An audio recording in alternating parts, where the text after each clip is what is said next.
আম্বিয়াল মুরসালিন, দেশ ও প্রবাস থেকে যারা দেখেন বা ফলো করেন, আলহামদুলিল্লাহ আজকে 18 ফেব্রুয়ারি 2026। আল্লাহ পাকের হাজারো শুকর। এখন দাঁড়িয়ে আছি ঠিক কাবা ঘরের দরজা সোজা, যেখানে দোয়া আল্লাহ তাআলা কখনো ফিরিয়ে দেন। আর মালিকের দপ্তর এখানে দাঁড়িয়ে দোয়া করলে ডাইরেক্ট কবুল হয়। দোয়া করছি সারা জাহানের মুসলমানের জন্য।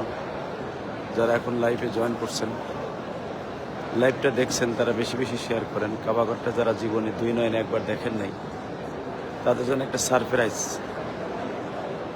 আমরা যারা আসি বা আমরা যারা কাবার চত্বরে দাঁড়াই, সবাই মাত্র তফ সাই শেষ করলাম। কাবার চত্বরে দাঁড়িয়ে 2 নয়নের পানি দিয়ে আপনাদেরকে একটু দেখাবার জন্য, কাবাঘরটা 2 নয়নে যারা দেখতে চান তাদের জন্য একটু লাইভে আসলাম। প্রচণ্ড রোদ এখন সৌদি আরবের জমিনে। এখন ওই যে দেখেন ঘড়িতে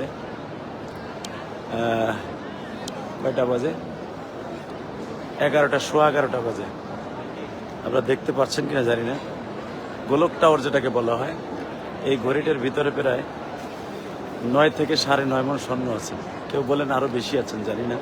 কেউ আবার বলেন 1 টনের মতো স্বর্ণ আছেন। আল্লাহ পাকে মালুম। শোয়ে রেখে মা হাজেরা পানির জন্য দৌড়াদৌড়ি করছিলেন। পিছনে একটা সাপামরা সাই পাহাড়, সেখানে দেখাইনি আপনাদের। আলহামদুলিল্লাহ, সে মাকাম ইব্রাহিমের পিছনে দাঁড়িয়ে আপনাদের জন্য কাবাঘরের দরজা সোজা একবার কাবার দরজা সোজা একটু লাইফে আসলাম। যারা জীবনে বড় আশঙ্কা থাকে, বড় আশা থাকে একবার আসবেন, কিন্তু আসতে পারেন না, শুধু তাদের জন্য, কেবলই মাত্র তাদের জন্য লাইফে আসা। হাজার হাজার আল্লাহর পাগল পাগলিরা পাগলের মতো কাবা ঘরের পাশ দিয়ে দৌড়াচ্ছে। এখন জোহরের নামাজের জন্য কাতার দিচ্ছে।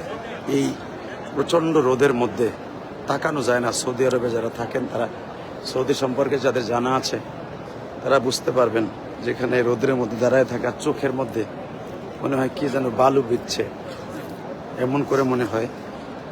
কাবার চত্বরে দাঁড়িয়ে একবারে কাবাটাকে 2 নয়নে দেখেন।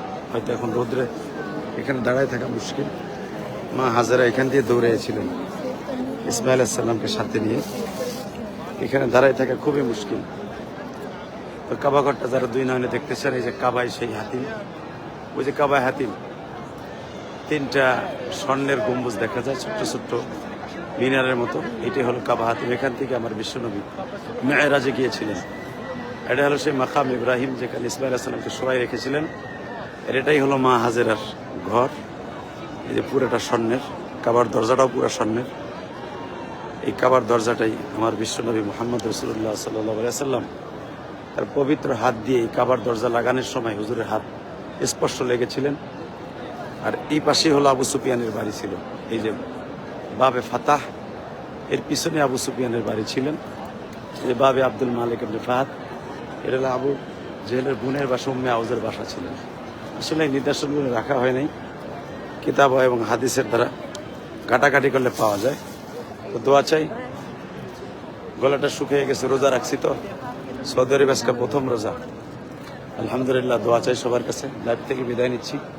লাইভটি বেশি বেশি শেয়ার করে সবাইকে দেখা সুযোগ করে দেন। যারা জীবনে আসার ইচ্ছা থাকে কাবাঘরটা 2 নয়নে একবার দেখার, তারা অন্তত ভিডিওর মাধ্যমে যারা দেখেছেন, আল্লাহ তাআলা আমাদের সবাইকে সুস্থ রাখেন, ভালো রাখেন।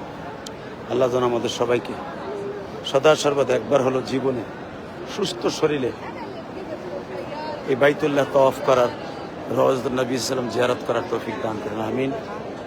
একটু ছায়া আসলাম। এখন 11টা 20 বাজে। এই সেই গোল্ডেন ঘড়ি। আল্লাহ তাআলা আমাদের সবাইকে কবুল করেন। এই দুজন আমাদের বাংলাদেশি। সবাই দোয়া করেন। কাবাঘরটা যারা দেখেন নাই জীবনে 2 নয়নে, লাইভের মাধ্যমে একটু দেখলেন, সবাই দোয়া করেন। ঠোঁটটা শুকিয়ে গেছে, রোদের ভিতর তওয়াফ করছি তো, প্রচন্ড রোদ,